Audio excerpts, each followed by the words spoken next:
Hi friends, నేను సుజాత సాయి. రోజు మనకి శరన్నవరాత్రులు అవుతున్నాయి కదా, అందులో రెండో రోజు కదా. రెండో రోజు అంటే మనకి బాల త్రిపుర సుందరీదేవి అమ్మవారి పూజ చేస్తాము. అమ్మవారికి పసుపు రంగు ఇష్టం కాబట్టి మనము పసుపు రంగులో ఉండేటట్టుగా పులిహార నైవేద్యాన్ని అయితే ఎక్కువ ప్రిఫరెన్స్ ఇస్తారు, నైవేద్యం పెడతారు. సో ఇక్కడ నేను అమ్మవారి పూజ చేసుకున్నాను, అది మీకు ఫాస్ట్గా వీడియో అయితే పెట్టేశాను. కామన్గా అందరూ చేసుకునేదైనా. అలాగే పులిహార కూడా ఎలా తయారు చేయాలి అనేది ఇక్కడ పెడుతున్నాను.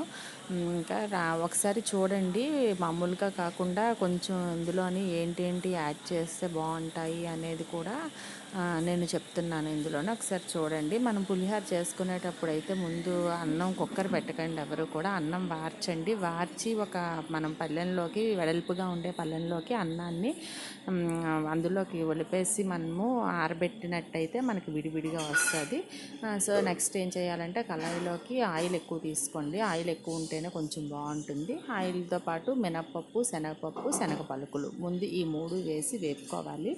ఇవి కొంచెం వేగనివ్వాలి, మాడిపోకుండా జాగ్రత్తగా చూసుకోండి. ఇలా వేగిన తర్వాత మనం ఇందులోకి ఎండుమిరపకాయలు, అంటే మనం క్వాంటిటీని బట్టి తీసుకోవాలండి. రైస్ ఎంత తీసుకున్నామో అలాగా ఒక పావు కేజీ రైస్ తీసుకున్నట్టయితే పావు కేజీ, అర కేజీ మధ్యలో అయితే ఇప్పుడు నేను తీసుకున్నది మీకు సరిపోతుంది. ఒక 4 ఎండుమిరపకాయలు, కరివేపాకు, అలాగే ఒక 6 పచ్చిమిరపకాయలు తీసుకున్నాను ఇక్కడ. అలాగే ఒక పెద్ద అల్లం ముక్క, ఇవన్నీ తీసుకుని అందులో వేసాను. వీటిని కూడా మనము వేగనివ్వాలండి ఆయిల్లోని. వేగితే పచ్చివాసన పోతుంది, అండ్ పచ్చిమిరపకాయల్లో ఉండే కారం మనకి అంతా కూడా దానికి దిగుతుందండి. మనం అన్నంలో కలుపుకున్నప్పుడు కరెక్ట్గా అంటుతుంది.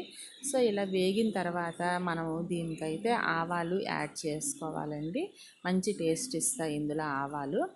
ఇక్కడ నేను సాల్ట్ వేసాను చూడండి. ఎక్కువ అనిపిస్తుంది చూస్తే, కానీ ఎక్కువ అవ్వదు, చాలదు. ఎందుకంటే పులుపు వేసేస్తాం కదా, చింతపండు వేసిన తర్వాత సాల్ట్ తగ్గిపోతుంది. సో ఇప్పుడు ఆవాలు యాడ్ చేశాను. చాలకపోతే కనుక ఎవరైనా సరే ఇంకొంచెం ఆవాలను కూడా యాడ్ చేసుకోండి. అలాగే అయిపోయిన తర్వాత లాస్ట్లో పసుపు యాడ్ చేయండి.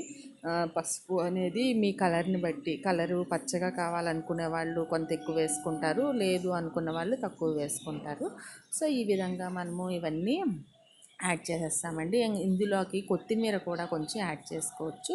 నెక్స్ట్ చింతపండు మగ్గండి. ఈ విధంగా చింతపండు నీళ్ళల్లోకి తీసుకుని దాన్ని ఏం చేయాలంటే చిక్కగా పిసికేసుకోండి. చిక్కగా పిసుక్కుని కొంచెం పోపులోకి వేసేయండి. అలా వేయడం వల్ల యూజ్ ఏంటంటే చింతపండు మగ్గులోని పచ్చిమిరపకాయలు, ఎండుమిరపకాయలు, కరివేపాకు, ఇవన్నీ అల్లం ముక్కలు అన్నీ కూడా మనకి మగ్గి ఏమవుతాయంటే ఆ పులుపు దానికి అంటుతుందండి. తర్వాత దాన్ని తీసేసి మనం ఇందాక వార్చి పెట్టుకున్న అన్నం ఉన్నది కదా, అందులో వేసేసుకోవడమేనండి.